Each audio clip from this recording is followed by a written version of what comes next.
quando se trata de ateísmo, eu entendo o seguinte, a lição está falando de ateísmo, eu entendo o seguinte: só um teste real prova a veracidade de um ateísmo.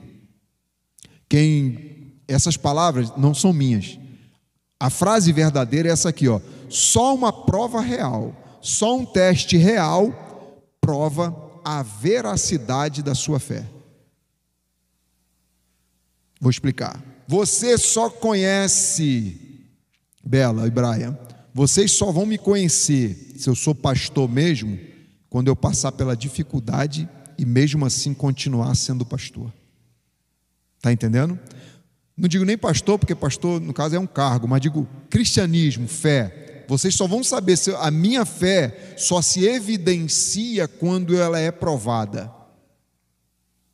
A minha fé só se evidencia quando eu passo pela cova dos leões e continuo cantando. Quando eu passo pela fornalha e continuo adorando. Quando eu passo pelo deserto e faço dele um manancial. Essa é a fé valente. Essa é a fé verdadeira e ponto final. É por isso que a gente fala, Paulo foi um homem de fé. Por quê? Passou por vários naufrágios. A Bíblia diz que no último naufrágio, Paulo ficou boiando nos destroços do navio por 24 horas, um dia boiando em alto mar. E teve um dos naufrágios que o navio naufragou e eles foram parar numa praia.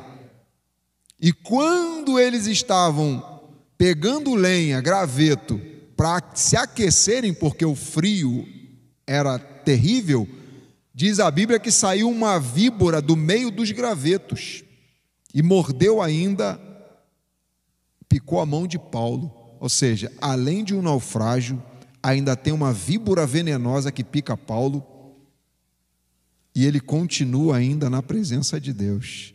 Ele pega a víbora, repreende e joga no fogo. Porque a víbora estava no meio dos gravetos.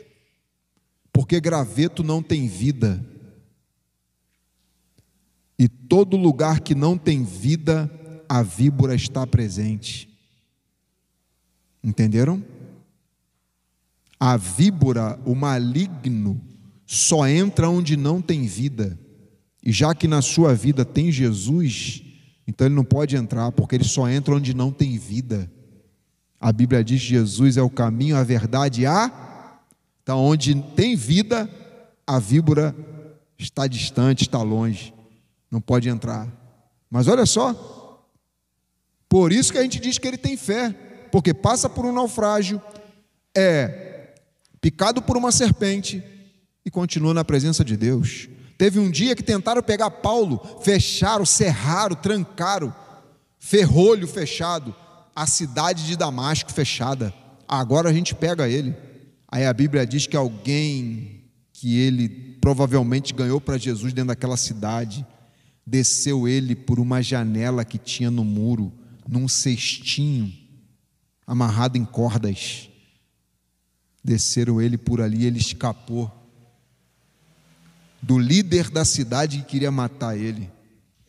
Olha só. Aí a gente fala, peraí, essa fé de Paulo foi provada, então a gente sabe que ela é verdadeira. A gente sabe que essa é uma fé prova de balas.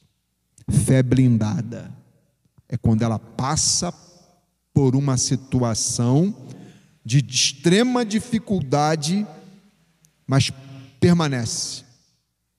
Ou permanece ou cresce, porque você nunca mais será o mesmo depois de uma provação.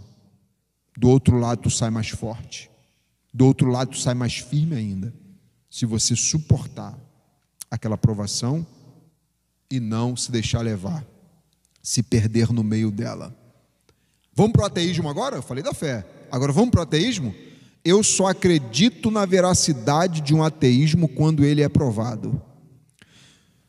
Só o teste real prova a veracidade de um ateísmo. Quer ver? Vamos lá?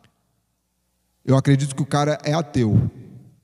Se ele estiver num avião e o piloto disser assim, ó, esse avião vai cair. Aí eu acredito. Se ele continuar sendo ateu, se ele não clamar, se ele não falar, meu Deus, eu acredito que ele é ateu. Caso contrário, é modinha.